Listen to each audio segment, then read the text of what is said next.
आप प्रश्न भी कर रहे हो, जवाब भी दे रहे हो। दोनों विशेषज्ञ खड़े हैं आज विशेषज्ञ नहीं है भाई साहब। इस सदन के आप तो सबसे मुखर बोलने वाले, प्रश्न करने वाले और सबसे अच्छा जवाब देने वाले दोनों खड़े हैं।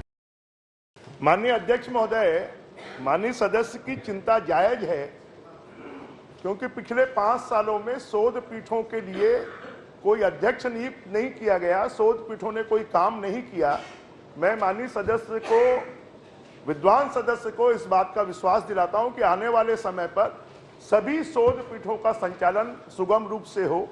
ये हमारे छत्तीसगढ़ के ऐसे लोग हैं, साहित्यकार हैं, लेखक हैं, पत्रकार हैं, वरिष्ठ जन हैं, इनका सम्मान बढ़े और इसी के लिए इन शोध पीठों की स्थापना की गई है। आने वाले समय पर इन शोध पीठों का सुचारू संचालन किया जाएगा, इस बात की मैं जानकारी देता हूं। नहीं, पर इस घटना की जांच, ये तो अप्रत्याशित बात है।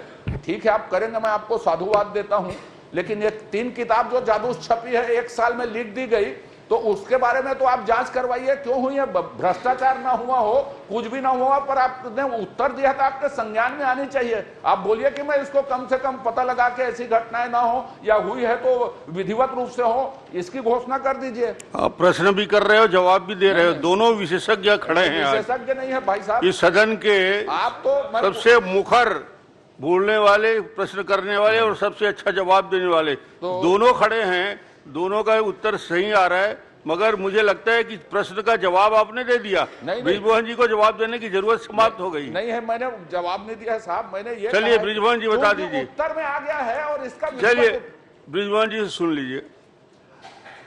अब माननीय अध्यक्ष महोदय, गुरु घासीदास शोध पीठ पिछले 5 सालों में इसका अध्यक्ष नहीं बनाया गया। माधवराव सप्रे शोध पीठ, पंडित दीनदयाल उपाध्याय शोध पीठ, हिंद स्वराज शोध पीठ, कबीर विकास संचार अध्ययन केंद्र, पंडित सुंदरलाल शर्मा शोध पीठ, स्वर्गीय पदुमलाल पुन्ना बख्शी शोध पीठ, पंडित लखनलाल मिश्र शोध पीठ। अब ये सब हमारे छत्तीसगढ़ के विभूति रहे हैं, और 5 साल में छत्तीसगढ़, छत्तीसगढ़ी, छत्तीसगढ़िया की बात करने वाले लोगों ने इन विभूतियों के नाम पर खाली भाषण दिए हैं, छत्तीसगढ़ के लोगों को गुमराह किया है। उसके लिए गुरु घासीदास बाबा की शोध पीठ में भी कोई काम नहीं हुआ। माननीय अध्यक्ष की चिंता जायज है। जिन 3 किताबों के बारे में आप कह रहे हैं, मुझे लगता है कि वो जादू से ही लिखी गई है। चलिए उसके बारे में निश्चित रूप से आपने, क्योंकि विभाग के पास में इसकी कोई जानकारी नहीं है, आपकी चिंता है। मैं सहमत हो गया था, लेकिन विभाग को इसका उत्तर भी नहीं देना था जब जानकारी नहीं है।